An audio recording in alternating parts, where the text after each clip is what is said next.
Teacher association ने 9 अक्टूबर को यहाँ मैं हादसा बोलता हूँ, कॉरपोरेशन ने जो मगरूरी दिखाई, पुलिस फौज ऐसे पद्धति से आए, इससे निषेध करने के लिए आज ये स्कूल बंद रखा सभी टीचरों ने।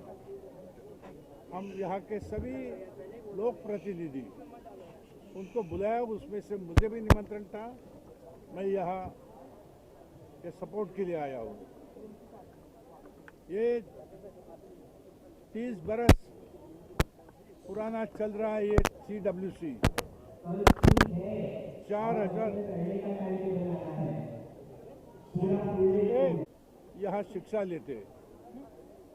और देखिए कि मैं जैसे भाषण में बोला कि जो लोक प्रतिनिधि है, लोक प्रतिनिधि को शैक्षणिक संस्था, सामाजिक संस्था, इनके प्रति ध्यान देना है, जिम्मेदारी है।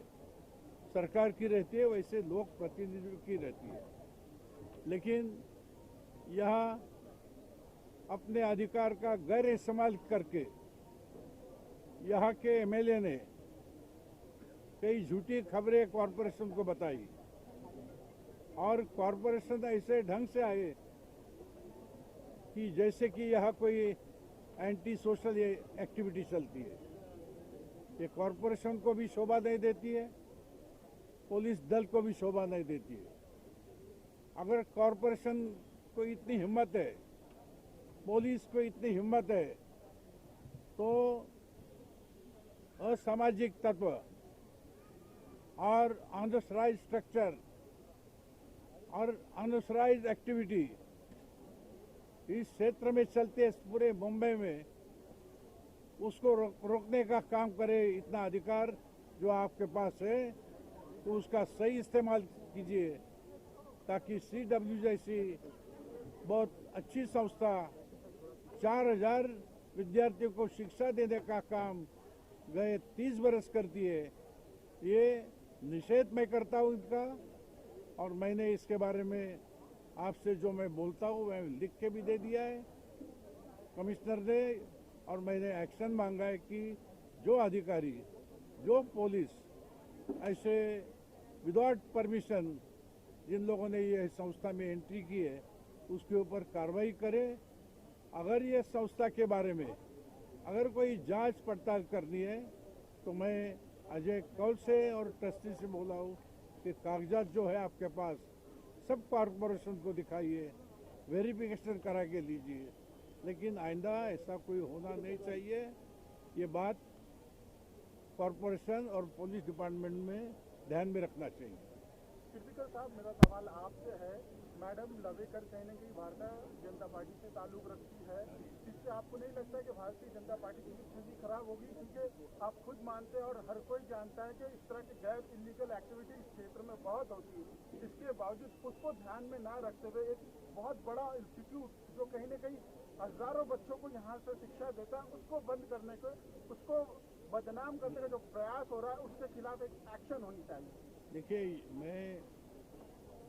जो मैंने लिखा है कमिश्नर को, जिसमें मैंने मांग की है, जिसमें मैडम का मैंने उल्लेख भी किया है, यानी पॉलिटिकल दबाव से ये एक्शन करा के लिए, और ये समझो कि उसकी तो प्रतिमा मलिन हो गई इसमें, लेकिन अपनी पार्टी की भी प्रतिमा मलिन की है उसने।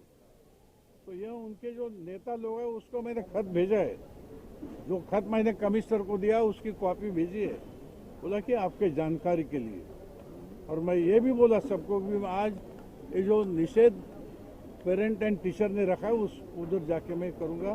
मुझे मालूम है कि ये शिवसेना BJP हमारा ताल्लुकात है, हमारा अलायंस है, तो भी अगर समझो गैर कानूनी और गैर इस्तेमाल अगर अधिकार का कहीं कोई भी आमदार खासदार करेगा समाज के हित के खिलाफ, तो मैं उसके साथ उसको बैकिंग नहीं दूंगा, मैं संस्था के साथ रहूंगा। अजय कौल सर एक ऐसी शख्सियत है जिसको हर कोई जानता है, एक रोल मॉडल है, एक इंस्पिरेशन है। उन्होंने कोरोना के वक्त में या एजुकेशन क्षेत्र में बहुत उम्दा रोल निभाया है। इसके बावजूद ऐसी शख्सियत को कोई बदनाम करता है, किसी रोल मॉडल को बदनाम करता है, आज उनको तोड़ने की जो कोशिश की जा रही है, इसके बारे में आपके क्या विचार है? अजय कौल के बारे में तो आप सब जानते हैं, पूरी यहाँ के एरिया के लोग जानते हैं।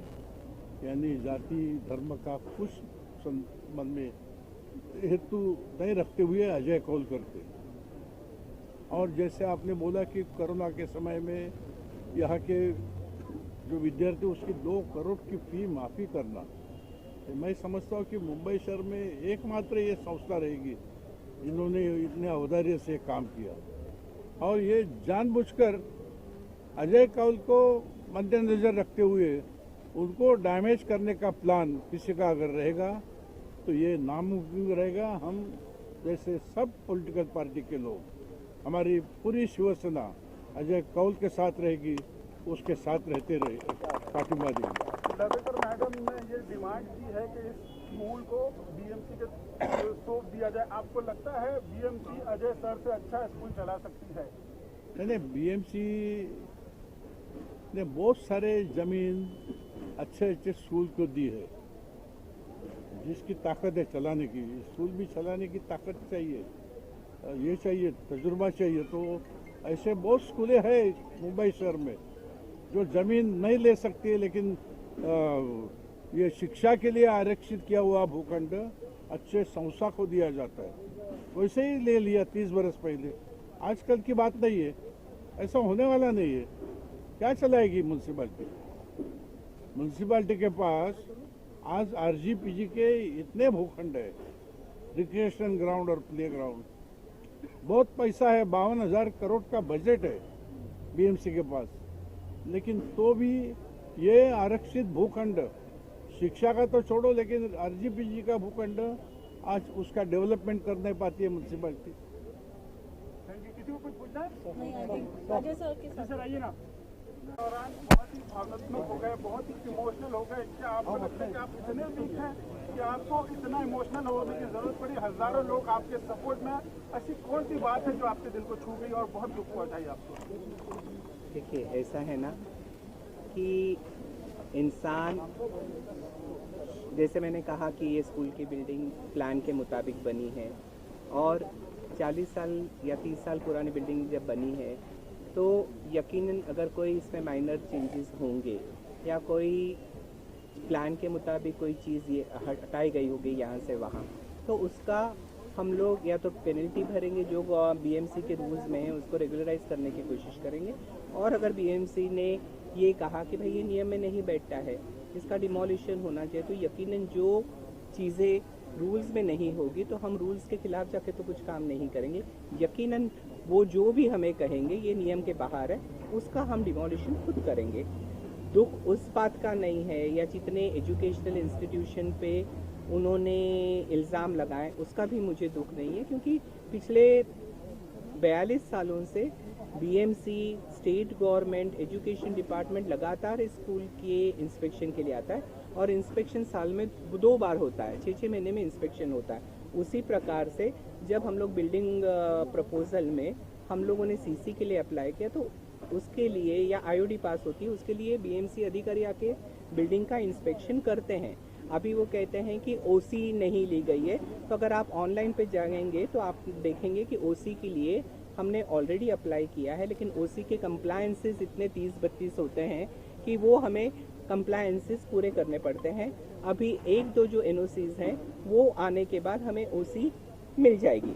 और अगर आपको लगता है हमने वो, अगर आप मलाड के ये देखिए, अगर आज जो प्रेजेंट जो बिल्डिंग में बैठे इसका ऑक्यूपेशन पूरे 5 माले तक का है, और जो अभी कह रहे हैं कि आपने ये जो नियमों का उल्लंघन किया फायर एनओसी का, अगर आप देखेंगे सीआरजेड का मैंने अभी आपको पेपर दिया कि सीआरजेड की एनओसी हमने ऑलरेडी गवर्नमेंट ऑफ महाराष्ट्र से ली है। कहने का मतलब क्या है कि सीआरजेड का क्लैरिफिकेशन तो बीएमसी दे सकती है, क्योंकि उन्होंने परमिशन दिया है, उनको पता है कि नियम में क्या बैठा है। दुख उस चीज़ का नहीं है, दुख इस चीज़ का है कि जब आप बहुत सारे लोगों को खड़े करके अनोनिमस 40-50 कंप्लेंट डालते हैं और किसी के कैरेक्टर के ऊपर बोलते हैं, तो मुझे लगता है कि किसी को किसी के कैरेक्टर के बारे में बोलने का हक नहीं है। तो इस बात के लिए मुझे आज भी खेद और दुख है।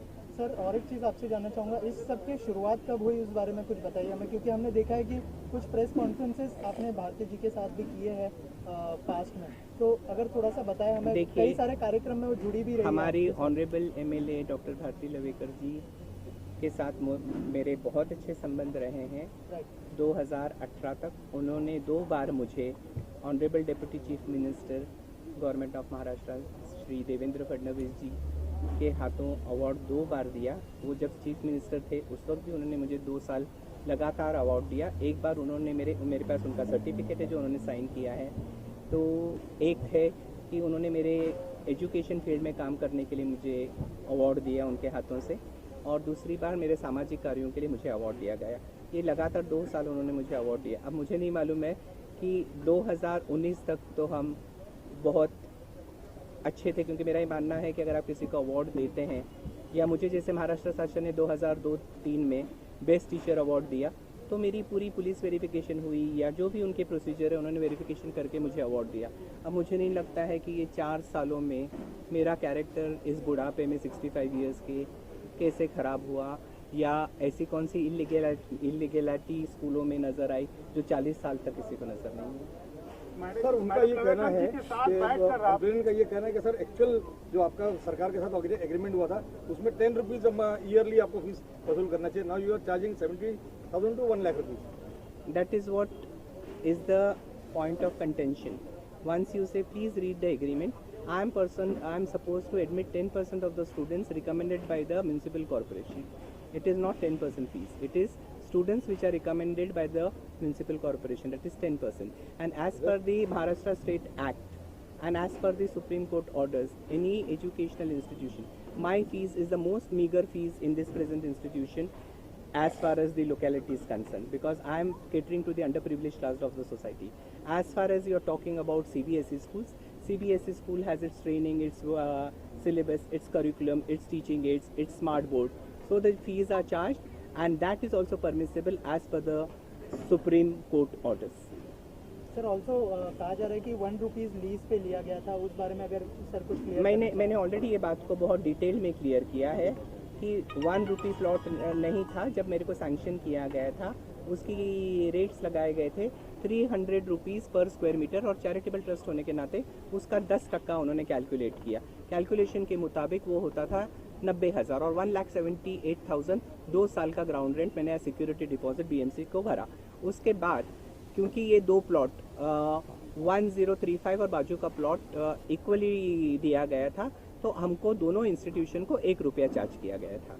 और 1 रुपया चार्ज करने के बाद आप घड़ी घड़ी ये जो कह रहे हैं कि 1 रुपये में दिया गया था, हमारे यारी रोड के प्लॉट को उन्होंने 15,80,000 रुपया लगाया था, जो हमने लगातार भरा।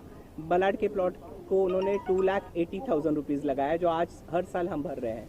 और एक बात है ना कि 1 रुपया देने के बाद तो आप प्लॉट की बात करते हो, उसका कंस्ट्रक्शन, उसके टीचरों की पगार, उसके नॉन टीचिंग स्टाफ की पगार, उसका मेंटेनेंस, बच्चों का बेंचेस, डेस्क, स्मार्ट बोर्ड्स, या जो मुझे असेसमेंट बीएमसी लगाती है, जो मुझे टैक्सेस लगाती हैं, और जो इलेक्ट्रिसिटी बिल जो आज स्कूल का 2 लाख के करीब है महीने का, तो मुझे नहीं लगता कि वो 1 लाख रुपए में इंक्लूसिव है। Any more questions?